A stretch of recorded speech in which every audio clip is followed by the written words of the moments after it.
ಎಲ್ರಿಗೂ ನಮಸ್ಕಾರ. Welcome back to my channel happy home maker. ಇವತ್ತು ನಾನು ಮತ್ತೆ ನನ್ನ ಫ್ರೆಂಡ್ ಸೇರಿ ಒಂದು ಔಟಿಂಗ್ ಡೇಟಿಂಗ್ ಹೋಗ್ತಾ ಇದೀವಿ. ಸೊ ಆಫ್ಟರ್ ಲಾಂಗ್ ಟೈಮ್ ಇವಳು ನನ್ನ ಚೈಲ್ಡ್ಹುಡ್ ಫ್ರೆಂಡ್. ಅಂದ್ರೆ ನಾವು ಬಾಲ್ವಾಡಿ, ಇವಾಗ ನರ್ಸರಿ ಅಂತ ಹೇಳ್ತಾರೆ, ಬಟ್ ನಾವು ಬಾಲ್ವಾಡಿಯಿಂದಾನೇ ಫ್ರೆಂಡ್ಸು. ಸೊ ತುಂಬಾ ಅಪರೂಪಕ್ಕೆ ಅವಳು ಬೆಂಗಳೂರಿಂದ ಬಂದಿದ್ಲು ನಮ್ಮೂರಿಗೆ. ಸೊ ಒಂದ್ ಸ್ವಲ್ಪ ಹೊತ್ತು ಇಬ್ರು ಜೊತೆ ಕಳೆಯೋಣ ಅನ್ಕೊಂಡ್ ಬಂದ್ವಿ. ನಾವು ಹೊರಟಿದ್ದೆ ಮಧ್ಯಾಹ್ನ. ಸೊ ಊಟ ಮಾಡ್ಕೊಂಡೆ ಮುಂದೆ ಹೋಗೋಣ ಅಂತ ಇವಾಗ ಊಟಕ್ಕೆ ಬಂದಿದ್ದೀವಿ ಹೋಟೆಲಿಗೆ. ಸೊ ಅವಳು ತುಂಬ ಖುಷಿಯಾಗಿದ್ದಾಳೆ, ನಾನು ತುಂಬಾ ಖುಷಿಯಾಗಿದ್ದೀನಿ. ನಮ್ಮ ಓಲ್ಡ್ ಮೆಮೊರೀಸ್ ಎಲ್ಲ ಶೇರ್ ಮಾಡಿಕೊಂಡು, ಕಷ್ಟ ಸುಖನೆಲ್ಲ ಮಾತಾಡಿಕೊಂಡು ತುಂಬ ಎಂಜಾಯ್ ಮಾಡಿಕೊಂಡು ಊಟ ಮಾಡಿದ್ವಿ. ಸೊ ನಾವಿಲ್ಲಿ ಬಂದಿದ್ದು ಹೊನ್ನಾವರದಲ್ಲಿರುವಂಥ ಒಂದು ಹೋಟೆಲು. ಆ ಫುಡ್ ಕೂಡ ತುಂಬ ಚೆನ್ನಾಗಿತ್ತು. ಇವಾಗ ಊಟ ಎಲ್ಲ ಆಯ್ತು ಹೋಟ್ಲಿಂದ. ಸೊ ಇವಾಗ ಒಂದ್ ಕಡೆ ಹೋಗ್ತಾ ಇದೀವಿ. ಸೊ ಇವತ್ತಿನ ನೋಡೋಣ ಮತ್ತೆ ಏನೇನ್ ಮಾಡ್ತೀವಿ ಅಂತ ನಿಮ್ ಜೊತೆಗೆ ಇವತ್ತು ಶೇರ್ ಮಾಡ್ತಾ ಇದೀನಿ. ಬನ್ನಿ, ನೆಕ್ಸ್ಟ್ ಏನೇನಾಗತ್ತೆ ಅಂತ ನೋಡೋಣ. ಬಾಲ್ಯ ಸ್ನೇಹಿತರು ಅಂತ ಅಂದ್ರೆ ಆ ಬಾಂಡಿಂಗ್ಗೆ ತುಂಬಾ ಚಂದ ಅಲ್ವಾ. ನಾವು ಚಿಕ್ಕವರಿದ್ದಾಗ 4 ಜನರದ್ದು ಒಂದು ಗ್ರೂಪ್ ಇತ್ತು. ಸೊ ನಾವಿಬ್ರು ಮತ್ತಿಬ್ರು, ಅವರಿಬ್ರು ಬರಕ್ಕಾಗಿಲ್ಲ, ಇವತ್ತು ಮಿಸ್ ಆಗಿದ್ದಾರೆ. ಬಟ್ ನಾವಿಬ್ರೇ ಹೋಗ್ತಾ ಇದೀವಿ. ಮತ್ತೊಂದಿನ ಯಾವಾಗ್ಲಾದ್ರೂ ಅಪಾರ್ಚುನಿಟಿ ಸಿಕ್ತು ಅಂತ ಅಂದ್ರೆ ಖಂಡಿತವಾಗಿ ಅವರಿಬ್ರನ್ನೂ ಸಹ ನಾನು ನಿಮ್ಗೆ ಇಂಟ್ರೊಡ್ಯೂಸ್ ಮಾಡ್ತೀನಿ. ಸಖತ್ ಎಂಜಾಯ್ ಮಾಡಿದೀವಿ ನಾವು ಚಿಕ್ಕವರಿದ್ದಾಗ. ಸೊ ನಾನು ನಿಮ್ಗೆ ಯಾವಾಗ್ಲೂ ಹೇಳ್ತಾ ಇರ್ತೀನಿ, ಇಂಡಿಪೆಂಡೆಂಟ್ ಆಗಿರ್ಬೇಕು ಅಂತ. ಸೊ ನಂಗೆ ತುಂಬಾ ಇಷ್ಟ. ಲೇಡೀಸ್ ಎಲ್ಲ ತಾವೇಗೆ ಒಂದು ಸ್ಕೂಟಿ ಹೊಡೆಯೋದಿರ್ಬೋದು, ಇಲ್ಲಾಂದ್ರೆ ಕಾರ್ ಡ್ರೈವ್ ಮಾಡೋದಿರ್ಬೋದು, ಕಲ್ತ್ಕೊಂಡ್ರೆ ತುಂಬಾನೇ ಒಳ್ಳೇದು. ಇವತ್ತು ನೋಡಿ ನನ್ನ ಫ್ರೆಂಡೇ ಡ್ರೈವ್ ಮಾಡ್ತಾ ಇದ್ದಾಳೆ. ಸೊ ಇಬ್ಬರೇ ಆರಾಮಾಗಿ ಹೋಗ್ಬೋದು. ಇಲ್ಲಾಂದ್ರೆ ನಾವು ಡಿಪೆಂಡ್ ಆಗಿರ್ಬೇಕು, ಡ್ರೈವರಿಗೆ ಕರಿಬೇಕು, ಇಲ್ಲ ಅಂತಂದ್ರೆ ಹಸ್ಬೆಂಡಿಗೆ ಹೇಳ್ಬೇಕು. ಅವರಿಗೂ ಟೈಮ್ ಇರಲ್ಲ, ಅವ್ರದ್ದೇ ಒಂದು ವರ್ಕ್ ಶೆಡ್ಯೂಲ್ ಅಂತ ಇರತ್ತಲ್ವಾ. ಸೊ ಇವಳ ಹಸ್ಬೆಂಡ್ ಕೂಡ ಇವತ್ತು ಸ್ವಲ್ಪ ಬ್ಯುಸಿ ಆಗಿದ್ದಾರೆ. ಸೊ ಇವಳಂದ್ಲು ನಾವು ನೀನು ಸೇರ್ಕೊಂಡು ಹೋಗೋಣ ಅಂತ. ಸೊ ಅವಳೇ ಡ್ರೈವ್ ಮಾಡೋದು, ಅದು ನನ್ಗೊಂದು ದೊಡ್ಡ ಇನ್ಸ್ಪಿರೇಷನ್. ಸೊ ಚಿಕ್ಕಂದಿಂದಾನು ಅವಳು ನಂಗೊಂದು ಇನ್ಸ್ಪಿರೇಷನ್. ನಾನು ತುಂಬಾ ವಿಷಯಗಳನ್ನ ಅವಳಿಂದಾನೇ ಕಲ್ತಿದ್ದೀನಿ. ಸೊ ಈಗ್ಲೂ ಕೂಡ ಅಷ್ಟೇ, ಅವಳು ಒಬ್ಳು ಸ್ವಲ್ಪ ಜಾಸ್ತಿ ಅನ್ಸುತ್ತೆ ಸೋಷಿಯಲ್ ಅವಳು ಕೂಡ ಒಬ್ಳು ಸೋಷಿಯಲ್ ಇನ್ಫ್ಲುಯೆನ್ಸರ್. ವರ್ಕೌಟ್ ಎಲ್ಲ ಮಾಡ್ತಾಳೆ. ಸೊ ಅದ್ರ ಜೊತೆಗೆ ಕ್ಲಾಸಿಕಲ್ ಸಿಂಗರ್ ಕೂಡ ಹೌದು, ಅದ್ರ ಜೊತೆಗೆ ಡಯಟಿಷಿಯನ್ ಕೂಡ ಹೌದು. ಸೊ ಇಬ್ರು ಮಕ್ಳಿದ್ದಾರೆ. ಸೊ ಮಕ್ಕಳನ್ನ ನೋಡ್ಕೊಂಡು, ಅತ್ತೆ ಮಾವನ್ನು ನೋಡ್ಕೊಂಡು, ಗಂಡನ್ನು ನೋಡ್ಕೊಂಡು, ಅದ್ರ ಜೊತೆಗೆ ಇಷ್ಟೆಲ್ಲ ಹಾಬೀಸ್ ಇದೆ. ಸೊ ನಾನು ಎಲ್ಲ ಲೇಡೀಸ್ಗೆ ಹೇಳೋದಷ್ಟೇ, ನಿಮ್ಮ ಮನೆ ಕೆಲಸ, ಆಮೇಲೆ ಜವಾಬ್ದಾರಿ ಎಲ್ಲರಿಗೂ ಇರುತ್ತೆ. ಅದ್ರ ಜೊತೆಗೆ ಒಂದಿಷ್ಟು ಹವ್ಯಾಸಗಳನ್ನ ಬೆಳೆಸ್ಕೊಳ್ಳಿ, ಏನಾದ್ರೂ ಕಲೀರಿ ಅಂತ. ಸೊ ಸಾಧ್ಯ ಆದ್ರೆ ನೀವು ಕೂಡ ಏನಾದ್ರೂ ಡ್ರೈವಿಂಗ್ ಕಲೀಲೇಬೇಕು ಅಂತ ಅಲ್ಲ. ಸೊ ಅಪಾರ್ಚುನಿಟಿ ಇದ್ರೆ, ನಿಮ್ಮ ಮನೇಲಿ ಸಪೋರ್ಟ್ ಇದ್ರೆ ಖಂಡಿತವಾಗಿ ಕಲೀರಿ. ಸೊ ನೀವು ಕೂಡ ಹೀಗೆ ನಿಮ್ಮ ಫ್ರೆಂಡ್ಸ್ ಜೊತೆಗೆ ಹೊರಗೆ ಹೋಗ್ಬೋದು. ಇದಕ್ಕ ನಾನು ಆಕ್ಚುಲಿ ವ್ಲಾಗ್ ಮಾಡ್ತಾ ಇರೋದು ಅದಕ್ಕೆ. ತುಂಬಾ ಸ್ವಲ್ಪ ಜನರಿಗೆ ಇನ್ಸ್ಪಿರೇಷನ್ ಸಿಗ್ಲಿ ಇದರಿಂದ ಅಂತ. ನಾವಿಬ್ರು ಐ ಥಿಂಕ್ ಚಿಕ್ಕವರಿಂದ ಎಷ್ಟು ತನಕ ಇದೇ ಫಸ್ಟ್ ಟೈಮ್ ಅಲ್ಲ ಹೊರಗಡೆ ಹೋಗ್ತಾ ಇರೋದು. This is a first time. Family ಜೊತೆಗೆಲ್ಲ ಹೋಗಿದ್ದೀವಿ, ಹಸ್ಬೆಂಡ್ ಜೊತೆಗೆ, ಮಕ್ಕಳ ಜೊತೆಗೆಲ್ಲ ಹೋಗಿದ್ದೀವಿ, ಬಟ್ ನಾವಿಬ್ಬರೇ ಹೋಗಿರೋದು ಇದೇ first time. So we are enjoying a lot. ಅದು ಮಳೆಗಾಲ ಬೇರೆ. ಸೊ ಸಖತ್ತಾಗಿದೆ ಇವತ್ತಿನ ದಿನ. ಅನ್ಫಾರ್ಗೆಟೇಬಲ್ ಆಗಿ ಮಾಡಬೇಕು ಅಂತ ಅನ್ಕೊಂಡಿದ್ವಿ. ಒಂದು ಹಾಫ್ ಡೇ ಆದ್ರೂ ಇಬ್ರು ಸ್ಪೆಂಡ್ ಮಾಡಬೇಕು ಅಂತ. ಸೊ ಇವಾಗ ಕಾಂಡ್ಲಾವನಕ್ಕೆ ಹೋಗ್ತಾ ಇದೀವಿ. ಓಕೆ, ಮತ್ತೆ ಸಿಗ್ತೀನಿ. ಶರಾವತಿ ಬ್ರಿಡ್ಜ್ ನೋಡಿ ಎಷ್ಟು ಚೆನ್ನಾಗಿದೆ ಅಂತ. ಸಿಕ್ಕಾಪಟ್ಟೆ ಮಳೆ, ಇವತ್ತು ಬೆಳಿಗ್ಗಿಂದ ಸಿಕ್ಕಾಪಟ್ಟೆ ಮಳೆ. ನೋಡಿ ಇಲ್ಲಿ ಎಷ್ಟು ಚೆನ್ನಾಗಿ ಕಾಣಿಸ್ತಾ ಇದೆ ಅಂತ. ಕಲರ್ ನೀರು, ರೆಂಬೋ ಕಲರ್ಸ್, ಎಲ್ಲ ಕಲರ್ ನೀರು, ಎಲ್ಲ ಊರಿಂದ ನೀರು ಬಂದಿದೆ. ಇದು ಆಕ್ಚುಲಿ ಅನ್‌ಪ್ಲಾನ್ಡ್ ಟ್ರಿಪ್ ಅಂತಾನೆ ಹೇಳ್ಬೋದು. ಯಾಕಂತಂದ್ರೆ ನಾವು ತುಂಬಾ ಪ್ಲಾನ್ ಏನ್ ಮಾಡಿರ್ಲಿಲ್ಲ. ತುಂಬಾ ಸಲ ಆ ತರ ಆಗಿದೆ. ಯಾಕಂದ್ರೆ ತುಂಬಾ ದಿನದಿಂದ ಪ್ಲಾನ್ ಮಾಡ್ಕೊಂಡಿರ್ತೀವಿ, ಅಲ್ಲಿ ಮೀಟ್ ಮಾಡೋಣ, ಸ್ವಲ್ಪ ಟೈಮ್ ಸ್ಪೆಂಡ್ ಮಾಡೋಣ ಅಂತ. ಆದ್ರೆ ಕೆಲವೊಂದು ಕಾರಣಗಳಿಂದ ಅದು ಆಗೋದೇ ಇಲ್ಲ. ಇದು ಸಡನ್ ಆಗಿ ಅವಳು ನನಗೆ ಕಾಲ್ ಮಾಡಿ, ನಾಳೆ ಫ್ರೀ ಇದೆಯಾ, ಹೊರಗಡೆ ಹೋಗೋಣ ಅಂತ ಕೇಳಿದ್ಲು. ಅವಳು ಕೂಡ ಬೆಂಗಳೂರಿಂದ ಬಂದಿದ್ಲಲ್ವಾ, ನಾನು ಸ್ವಲ್ಪ ಟೈಮ್ ಅವಳ ಜೊತೆಗೆ ಸ್ಪೆಂಡ್ ಮಾಡ್ಬೋದು ಅಂತ ಬಂದೆ. ಸೊ ಇಬ್ರು ಕೂಡ ಒಂದು ಒಳ್ಳೆ ಟೈಮ್ ಅನ್ನ ಇವತ್ತು ಸ್ಪೆಂಡ್ ಮಾಡ್ತಾ ಇದೀವಿ. ಸೊ ನೀವು ನೋಡ್ತಿರ್ಬೋದು, ಹೊನ್ನಾವರದಲ್ಲಿ ಸಿಕ್ಕಾಪಟ್ಟೆ ಟೂರಿಸ್ಟ್ ಪ್ಲೇಸ್ ಇದೆ. ನೀವು ಯಾರಾದ್ರೂ ಈ ಕಡೆ ಬಂದ್ರೆ ವಿಸಿಟ್ ಮಾಡಿ. ಇಲ್ಲಿ ಇಕೋ ಬೀಚ್ ಇದೆ, ಕಾಂಡ್ಲಾವನ ಇದೆ, ಮತ್ತೆ ಅದ್ರ ಜೊತೆಗೆ ತುಂಬಾ ಟೆಂಪಲ್ಸ್ ಇದೆ. ಇಡಗುಂಜಿ ಹೋಗ್ಬೋದು, ಗೋಕರ್ಣ ಹೋಗ್ಬೋದು. ಸಿಕ್ಕಾಪಟ್ಟೆ ಸರೌಂಡಿಂಗ್ಸ್ ಅಲ್ಲಿ ತುಂಬಾನೇ ಟೂರಿಸ್ಟ್ ಪ್ಲೇಸ್ ಇದೆ, ಜೊತೆಗೆ ಟೆಂಪಲ್ಸ್ ಇದೆ, ಬೀಚಸ್ ಇದೆ. ಸೊ ಯಾವಾಗ್ಲಾದ್ರೂ ಈ ಕಡೆ ಬಂದ್ರೆ ಒಂದ್ಸಲ ವಿಸಿಟ್ ಮಾಡಿ. ತುಂಬಾ ಚೆನ್ನಾಗಿರೋ ಪ್ಲೇಸಸ್ ಇದೆ, ಗ್ರೀನರಿ ಇದೆ. Make sure you don't spoil the nature. ಹೌದು, ನೇಚರ್ ಹೇಗಿದೆ ಅದನ್ನ ಹಾಗೆ ಇಡಿ. ತಗೊಂಡ್ ಬಂದ ಪ್ಲಾಸ್ಟಿಕ್ ಬಾಟಲ್ಸು, ಚಿಪ್ಸ್, ಪೇಪರ್ಸ್, ಅದನ್ನೆಲ್ಲ ದಯವಿಟ್ಟು ಅಲ್ಲೆಲ್ಲೋ ಹಾಕ್ಬೇಡಿ. ನಮ್ದು ಇಂಡಿಯನ್ಸ್, ಭಾರತೀಯರ ಪ್ರಾಬ್ಲಮ್ಮೇ ಅದು. ಮನೆ ಚೆನ್ನಾಗಿ ಚೊಕ್ಕವಾಗಿ ಇಟ್ಕೊಳ್ತಾರೆ, ಕ್ಲೀನ್ ಆಗಿ. ಹೊರಗಡೆ ಬಂದಾಗ ಬೀಚಿಗೆ ಕೂತಾಗ ಏನಾದ್ರೂ ಒಂದು ಅಲ್ಲಿ ಇಟ್ಟು ಬರ್ಬೇಕು ಅನ್ನುವಂತ ಒಂದು ಮ್ಯಾಂಡೇಟರಿ ಇದ್ದಂಗೆ ಎಲ್ಲರೂ ಅಲ್ಲಿ ಏನಾದ್ರೂ ಹೊತ್ತಾಕೊಂಡು ಬಂದ್ಬಿಡ್ತಾರೆ. ಅಲ್ಲಿ ಅಷ್ಟೊಂದು ಡಸ್ಟ್ ಬಿನ್ಸ್ ಇರುತ್ತೆ, ಆದ್ರೂ ಕೂಡ ತುಂಬಾ ಜನ ಯೂಸ್ ಮಾಡಲ್ಲ. ಸೊ ಆದಷ್ಟು ನಾವು ಕೂಡ ನಮ್ಮ ದೇಶವನ್ನ ಚೆನ್ನಾಗಿ ಕ್ಲೀನ್ ಆಗಿ ಇಡೋಣ. ನಮ್ಮ ಪ್ರಧಾನಮಂತ್ರಿಯವರು ಒಬ್ಬರೇ ಕ್ಲೀನ್ ಮಾಡೋಕ್ಕಾಗಲ್ಲ. ಸೊ ನಾವು ಕೂಡ ಹೆಲ್ಪ್ ಮಾಡಬೇಕು. ಎಲ್ಲರೂ ಮಾಡಿದರೆ ಮಾತ್ರ ನಮ್ಮ ದೇಶ ಚೆನ್ನಾಗಿರೋದು. ಸ್ವಲ್ಪ ಮ್ಯಾಂಗ್ರೋವ್ ಕಾಂಡ್ಲಾ ನಡಿಗೆ ವನ ಹೋಗ್ತಾ ಇದ್ದೀವಿ ಇವಾಗ. ಸೊ ಮಳೆಗಾಲದಲ್ಲಿ ಇನ್ನೂ ಹೋಗಿಲ್ಲ ನಾನು. This is the first time. ನೋಡಬೇಕು ಇವತ್ತು ಹೆಂಗಿರುತ್ತೆ ಅಂತ. ಸೊ ಟೈಮ್ ಆದರೆ ಬೀಚಿಗೆ ಹೋಗಬೇಕು ಅಂತ ಇದೆ. ಮಳೆಗಾಲದಲ್ಲಿ ಬೀಚು ತುಂಬ ಬೇರೆ ಥರನೇ ಇರುತ್ತೆ. ನೋಡೋಣ ಇವತ್ತು. ನೋಡಿ ಎಷ್ಟು ಗ್ರೀನರಿ ಇದೆ ಅಂತ.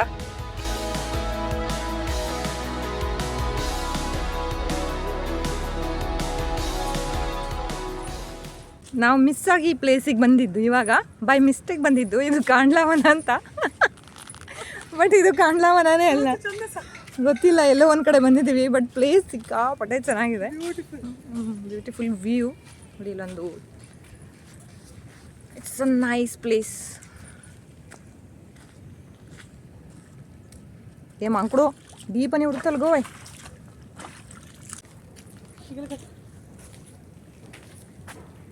ಬೈ ಮಿಸ್ಟೇಕ್ ಬಂದಿದ್ದು. ಚಂದ ಸರ್.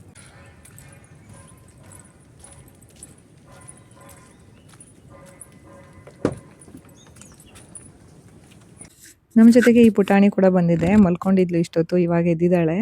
ಸೊ ಎಲ್ಲರೂ ಸೇರಿ ಕಾಂಡ್ಲಾವನ ಹೋಗ್ತಾ ಇದ್ದೀವಿ. ಸ್ವಲ್ಪ ವಾಕ್ ಮಾಡ್ಕೊಂಡು ಹೋಗೋಣ ಅಂತ ಸ್ವಲ್ಪ ಕಾರನ್ನು ಹೊರಗಡೆನೆ ಪಾರ್ಕ್ ಮಾಡಿದ್ವಿ. ಸೊ ಅಲ್ಲಿ ಹೋಗುವಾಗ ಮುಟ್ಟಿದರೆ ಮುನಿ ಅಂತ ಗಿಡ ಇದೆ.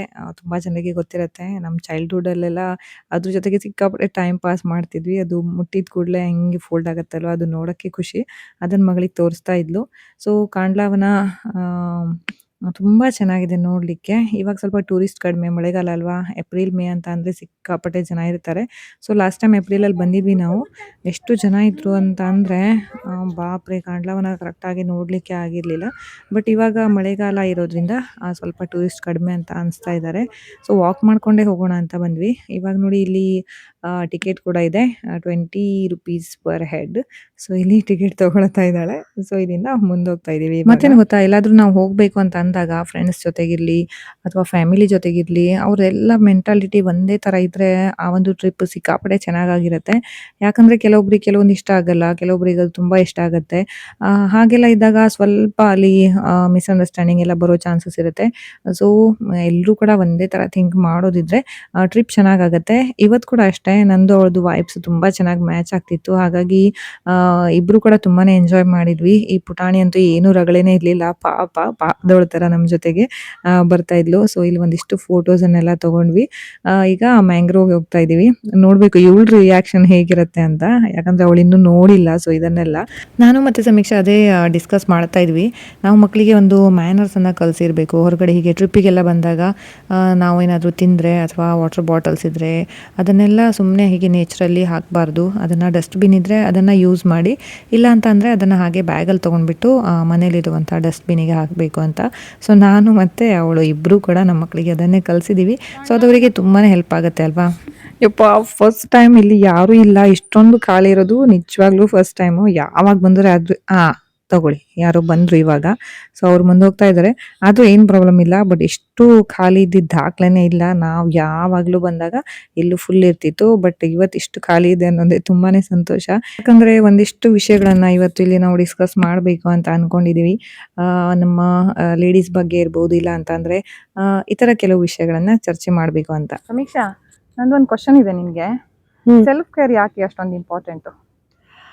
ಸೆಲ್ಫ್ ಕೇರ್ ಯಾಕಂದ್ರೆ ಸ್ಪೆಷಲಿ ಲೇಡೀಸ್ ಹೋಮ್ ಮೇಕರ್ ಯಾರು ಇರ್ತಾರೆ ಎಲ್ಲರ ಬಗ್ಗೆನೂ ಕಾಳಜಿ ಮಾಡ್ತಾರೆ. ಗಂಡ, ಮಕ್ಕಳು, ಮನೆಯವರು ಎಲ್ಲರ ಬಗ್ಗೆ ಕಾಳಜಿ ಮಾಡ್ತಾರೆ. ಅವ್ರ ಬಗ್ಗೆ ಅವ್ರು ಕಾಳಜಿ ಮಾಡೋದಿಲ್ಲ. ಹೌದು, ಲಾಸ್ಟ್ ಪ್ರಯಾರಿಟಿ ಆಗಿರ್ತದೆ. ಅದರ ಒಂದ್ ವಿಚಾರ ಮಾಡ್ರಿ, ನಮ್ಗೆ ನಾವೇ ಎಲ್ಲರಿಗೂ ಊಟ ಮಾಡಿ ಹಾಕೋರು ನಮ್ಗೆ ಏನಾದ್ರು ಆದ್ರೆ ಕಷ್ಟ ಆದ್ರೆ, ಹೆಲ್ತ್ ಹಾಳಾದ್ರೆ ಎಷ್ಟು ಜನ ಸಫರ್ ಮಾಡ್ಬೇಕು? So self care is not selfishness. First ನಿಮ್ ಬಗ್ಗೆ ಕೇರ್ ಮಾಡ್ಕೊಳ್ಳಿ, ಕಾಳಜಿ ಮಾಡ್ಕೊಳ್ಳಿ. ನಿಮ್ಮ ಹೆಲ್ತ್, ನಿಮ್ಮ ಫಿಸಿಕಲ್, ಮೆಂಟಲ್ ಹೆಲ್ತ್ ಎಲ್ಲ ಇಂಪಾರ್ಟೆಂಟ್. ಅದ್ ಸರಿ ಇದ್ರೇನೆ ನೀವೆಲ್ಲ ನಿಮ್ಮ ಫ್ಯಾಮಿಲಿ ಬಗ್ಗೆ ನೋಡ್ಕೋಬಹುದಲ್ವಾ. ಸೊ ಸೆಲ್ಫ್ ಕೇರ್ ಅಂದ್ರೆ ಏನ್ ಮಾಡ್ಬೋದು ಅದ್ರ ಬಗ್ಗೆ? ಫಸ್ಟ್ ಅಂದ್ರೆ ಹೆಲ್ತ್ ಕೇರ್ ಅಂತ ಅಂದ್ರೆ ಸೊ ತುಂಬಾ ಇಂಪಾರ್ಟೆಂಟ್ ಆಗಿರುವಂತದ್ದು ಏನಾದ್ರು ಒಂದು 2 ಟಿಪ್ಸ್ ಕೊಡ್ಬೋದಾ? Definitely. First important is physical health. ನೀವು ಫಿಟ್ ಆಗಿರ್ಬೇಕು. ಈಗೆಲ್ಲ ಎಷ್ಟೆಲ್ಲ ಪ್ರಾಬ್ಲಮ್ಸ್ ಇದ್ದಾವೆ. ಹಾಸ್ಪಿಟಲೈಸೇಷನ್ ಆಯಿತು ಅಂದರೆ ಇಡೀ ಫ್ಯಾಮಿಲಿ ಸಫರ್ ಮಾಡ್ತದಲ್ವಾ. ಸೊ ಫಸ್ಟ್ ನಿಮ್ಮ ಫಿಸಿಕಲ್ ಹೆಲ್ತನ್ನು ಚೆನ್ನಾಗಿ ಇಟ್ಕೋಬೇಕು. Second important is mental health. ಅದು ಒಂದು ಸೈಲೆಂಟ್ ಕಿಲ್ಲರ್ ಅಂತ ಹೇಳ್ಬೋದು. ಮೆಂಟಲ್ ಹೆಲ್ತ್ ಚೆನ್ನಾಗಿಲ್ಲ ಅಂದರೆ ಎಲ್ಲ ಎಂಟೈರ್ ಲೈಫ್, ಎಲ್ಲರದ್ದು ಲೈಫ್ ಟಾಸಲ್ ಆಗಿರ್ತದೆ. ಸೊ ಟಿಪ್ಸ್ ಅಂದರೆ ಫಿಸಿಕಲ್ ಹೆಲ್ತ್ಗೆ ಅಟ್ಲೀಸ್ಟ್ ಒಂದು 45 minutes to 1 hour ಯೋಗ ಆಗಲಿ, ಎಕ್ಸಸೈಸ್ ಆಗಲಿ, ವಾಕ್ ಆಗಲಿ, ಪ್ರಾಣಾಯಾಮ ಆಗಲಿ, ಏನಾದರೂ ಒಂದು ಮಾಡಿ ನಮ್ಮ ಫಿಸಿಕಲ್ ಹೆಲ್ತ್ಗೆ. ಅಫ್ಕೋರ್ಸ್ ಅದರಲ್ಲಿ ಡಯಟು ಅದೆಲ್ಲ ಇಂಪಾರ್ಟೆಂಟ್ ಇದೆ, ನಿದ್ದೆ ಎಲ್ಲ. But physical health is important. Second mental ಹೆಲ್ತ್ಗೆ ಏನಂದರೆ ಒಳ್ಳೆ ಅಸೋಸಿಯೇಷನ್ ಮಾಡಿ, ಒಳ್ಳೆ ಜನರದ್ದು ಪಾಸಿಟಿವ್ ಮೈಂಡ್ ಸೆಟ್ ಇರೋರ್ದು ಫ್ರೆಂಡ್ಶಿಪ್ ಮಾಡಿ, ಅದ್ರ ಬಗ್ಗೆ ಡಿಸ್ಕಸ್ ಮಾಡಿ. ಬೇಕಾದಷ್ಟು ನೆಗೆಟಿವ್ ಇನ್ಫ್ಲೂಯೆನ್ಸ್ ಇರುತ್ತೆ ನಿಮ್ಮ ಇನ್ಸ್ಟಾಗ್ರಾಮ್ ಆಗಲಿ, ಫೇಸ್ಬುಕ್ಕಲ್ಲಾಗಲಿ, ಯೂಟ್ಯೂಬಲ್ಲಿ. ಬಟ್ ಮೆಂಟಲ್ ಹೆಲ್ತ್ ಇಟ್ಕೊಳ್ಳೋದು ತುಂಬ ಇಂಪಾರ್ಟೆಂಟ್. ನೋಡಿ, ಅವ್ರು ಹೇಳಿದ್ರಲ್ವಾ ಈಗ ನನ್ನ ಫ್ರೆಂಡು ಸಮೀಕ್ಷಾ, ಸೊ ಒಳ್ಳೆಯವ್ರ ಜೊತೆ ಇರಬೇಕು ಅಂತ. ಅದಕ್ಕೊಂದು ಎಕ್ಸಾಂಪಲ್ ಹೇಳ್ತೀನಿ. ಏನು ಗೊತ್ತಾ, ಇವಾಗ ನಾವೊಂದು ಮೆಡಿಕಲ್ ಅಂದರೆ ಕ್ಲಿನಿಕ್ಕಿಗೆ ಹೋಗಿದ್ವಿ ಅಂತ ಇಟ್ಕೊಳ್ಳಿ. ಒಂದು 10 ನಿಮಿಷ ಅಲ್ಲಿ ಕೂತ್ಕೊಂಡು ಬಂದಿರ್ತೀವಿ ನಾವು. ಅಂದರೆ ನಮಗೋಸ್ಕರ ಹೋಗಿರಲ್ಲ, ಫ್ರೆಂಡ್ಗೋಸ್ಕರನೋ ಅಥವಾ ಯಾರ್ದೋ ಜೊತೆಗೆ ಹೋಗಿರ್ತೀವಿ. ಸೊ ಅದಾದಮೇಲೆ ಅಲ್ಲಿಂದ ಮನೆಗೆ ಅಥವಾ ನಮ್ಮ ವರ್ಕ್ ಪ್ಲೇಸಿಗೆ ಹೋದಾಗ ಕೇಳ್ತಾರೆ ನಮಗೆ, ಎಲ್ಲಿ ಹೋಗಿದ್ದಿ, ಕ್ಲಿನಿಕ್ಗೆ ಹೋಗಿದ್ಯಾ ಅಂತ. ಯಾಕೆ ಹೇಳಿ? ಯಾಕಂದರೆ ನಮಗೆ ಅಂದರೆ ನಮ್ಮ ಜೊತೆ ಅದ್ರ ಸ್ಮೆಲ್ ಕೂಡ ಬಂದಿರುತ್ತೆ. ಸೊ ನೀವೊಂದು ಯಾವುದಾದ್ರೂ ಪರ್ಫ್ಯೂಮ್ ಅಂಗಡಿಗೆ ಹೋದ್ರಿ ಅಂತ ಅಂದರೆ ನೀವು ಪರ್ಫ್ಯೂಮ್ ತೊಗೋಬೇಕು, ಟ್ರೈ ಮಾಡಬೇಕು ಅಂತಾನೆ ಇಲ್ಲ. ಒಂದು 10-15 ನಿಮಿಷ ನೀವು ಅಲ್ಲಿದ್ರೂ ಕೂಡ ಏನಾಗುತ್ತೆ ಅಂತ ಅಂದರೆ ನಿಮ್ಮ ಮೈಗೆ ಅದೊಂದು ಪರ್ಫ್ಯೂಮ್ ಸ್ಮೆಲ್ ಬರುತ್ತೆ. ಸೊ ಇದರ ಅರ್ಥ ಏನು ಅಂತ ಅಂದರೆ, ನಾವು ಯಾರ ಜೊತೆಗಿರ್ತೀವಿ ಅದ್ರ ಪ್ರಭಾವ ನಮ್ಮ ಮೇಲೆ ಖಂಡಿತವಾಗಿ ಆಗುತ್ತೆ, 100% ಆಗುತ್ತೆ. ಸೊ ಆದಷ್ಟು ಒಳ್ಳೆಯವ್ರ ಜೊತೆಗಿರಿ, ಒಳ್ಳೆಯವ್ರ ಸಂಘ ಮಾಡಿ, ಗಾಸಿಪ್ಸ್ ಮಾಡಬೇಡಿ, ಇವ್ರ ಬಗ್ಗೆ ಮಾತಾಡಬೇಡಿ. ನಿಮ್ಮ ಸೆಲ್ಫ್ ಇಂಪ್ರೂವ್ಮೆಂಟ್ ಏನು ಮಾಡ್ಕೋಬೋದು, ಇನ್ನೂ ಏನು ಕಲಿಬೋದು, ಅವ್ರೇನು ಚೆನ್ನಾಗಿ ಕಲ್ತಿದ್ದಾರೆ, ಅವ್ರಿಗೇನು ಒಳ್ಳೆ ಹಾಬೀಸ್ ಇದೆ, ಅದನ್ನು ಅಳವಡಿಸ್ಕೋಬೋದು. ಅವ್ರು ಆ ಥರ ಮಾಡ್ತಾರೆ, ಈ ಥರ ಮಾಡ್ತಾರೆ ಅಂತ ಗಾಸಿಪ್ಸ್ ಮಾಡ್ಕೊಂಡ್ರೆ ಅದ್ರಲ್ಲಿ ಒಂದು 5 ನಿಮಿಷ ಏನೋ ಖುಷಿ ಸಿಗ್ಬೋದೇನೋ ಮೇ ಬಿ. ಆದರೆ ನಮ್ಮ ಇಂಪ್ರೂವ್ಮೆಂಟ್ ಅಂತೂ 0 ಇರುತ್ತೆ. ಹಾಗಾಗಿ self improvement is very important. ಇವತ್ತಿಗಿದ್ರೆ ನಾಳೆ ಏನಾದರೂ ಒಂದು ನ್ಯೂ ಥಿಂಗ್ ಏನಾದರೂ ಕಲ್ತ್ಕೊಂಡ್ರೆ ಸೊ ಅದು ತುಂಬ ಯೂಸ್ ಆಗುತ್ತೆ. ನಮ್ಮದೇ ವರ್ಷನ್ 0.02 ವರ್ಷನ್ ಹಾಗೆ ಸ್ವಲ್ಪ ಸ್ವಲ್ಪ ಇಂಪ್ರೂವ್ ಮಾಡ್ಕೊಳ್ತಾ ಹೋದರೆ ತುಂಬಾ ಒಳ್ಳೆಯದು. ತುಂಬ ವಿಷಯಗಳನ್ನು ನಾನು ಅವಳ ಜೊತೆಗೆ ಚರ್ಚೆ ಮಾಡೋದಿತ್ತು ನನಗೆ. ಡಯಟ್ ಬಗ್ಗೆ ಇರ್ಬೋದು ಅಥವಾ ಸೆಲ್ಫ್ ಇಂಪ್ರೂವ್ಮೆಂಟ್ ಬಗ್ಗೆ ಇರ್ಬೋದು, ಹೀಗೆ ತುಂಬ ವಿಷಯಗಳಿತ್ತು. ಅದನ್ನೆಲ್ಲ ನಾವು ಡಿಸ್ಕಸ್ ಮಾಡ್ತಾ ಹೋಗ್ತಾ ಇದ್ದೀವಿ. ಇವಾಗ ದೇವರ ದಯೆಯಿಂದ ಇಲ್ಲಿ ಮಳೆ ಕೂಡ ಇರಲಿಲ್ಲ, ಸೊ ಆರಾಮಾಗಿ ಮಾತಾಡ್ಕೊಂಡು ಹೋಗ್ತಾ ಇದ್ದೀವಿ. ಹಾಗೆ ಹೋಗ್ತಾ ಇದ್ದಾಗ ಒಬ್ರು ಟೂರಿಸ್ಟ್ ಸಿಕ್ಕಿದ್ರು ನಮಗೆ. Video can I make video? Okay. You are a vlogger as well? No. No, okay. Sorry, what you said? There it is like little bit of dangerous just to keep your phones and everything Acha, in the bag. okay. Why? Because there is a chance of Slip. Okay. Okay. It's a narrow road. There is no side railing. Oh, is it? Thank you. Better Yes, to avoid thank that then. With No, the but kid, that no? is the true mangrove walk. Is it? Not Okay. this one. Acha. That is, you will experience more there. Okay, Sure. Thank you. Thank you. Divya, hmm. ಇವಾಗ ನಾವು ಹೇಳ್ತೇವಲ್ವಾ, positive association ಮಾಡಬೇಕು, positive ವಿಚಾರ ಮಾಡಬೇಕು, ಅದು ಎಲ್ರಿಗೂ ಗೊತ್ತಿದೆ. But ಅದು ಹೇಗೆ ಮಾಡೋದು?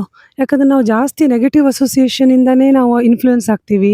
ಯಾವಾಗ ನೋಡಿದ್ರು ಭಯ, ಇಲ್ಲ ಯಾರು ಮೋಸ ಮಾಡ್ತಾರೋ, ಇಲ್ಲ ನಮಗೇನಾದರೂ ಆಗುತ್ತೋ ಅಂತ ಆ ಥಾಟ್ಸ್ಗಳೇ ಬರ್ತವೆ.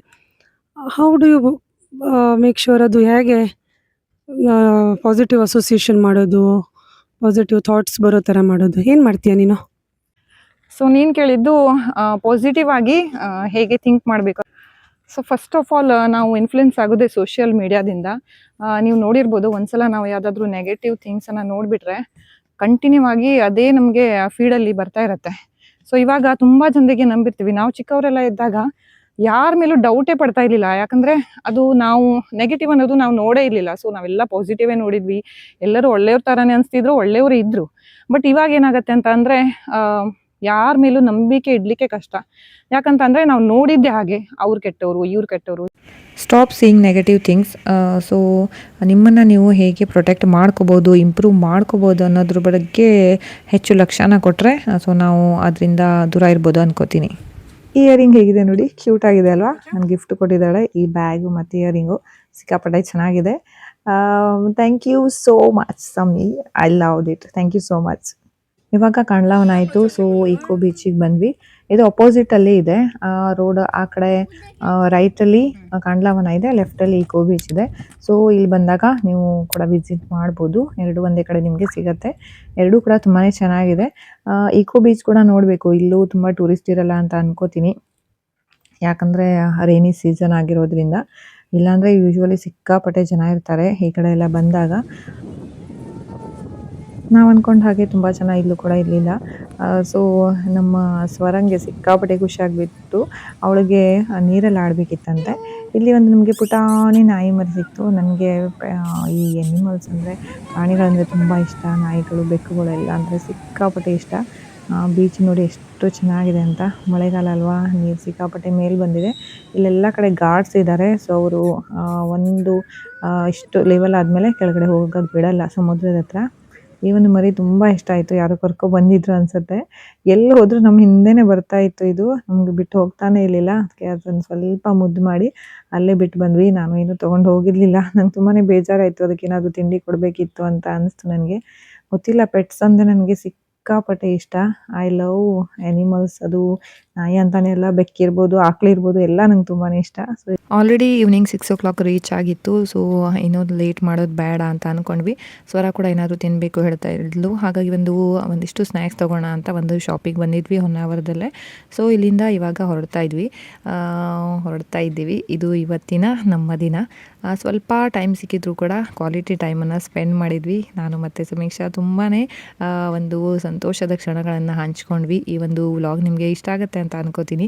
ಸೊ ನೀವು ಕೂಡ ಫ್ರೆಂಡ್ಸ್ ಜೊತೆಗೆ ಏನಾದರೂ ಹೋಗಿದ್ರೆ, ಈ ಥರ ಟೈಮ್ ಸ್ಪೆಂಡ್ ಮಾಡಿದರೆ ನಿಮ್ಮ ಖುಷಿಯನ್ನು ಕಮೆಂಟ್ ಸೆಕ್ಷನಲ್ಲಿ ಬಂದು ಶೇರ್ ಮಾಡ್ಕೊಳ್ಳಿ ಅಂತ ಹೇಳ್ತಾ ಈ ಒಂದು ವ್ಲಾಗನ್ನು ಇಲ್ಲಿಗೆ ಮುಗಿಸ್ತಾ ಇದ್ದೀನಿ.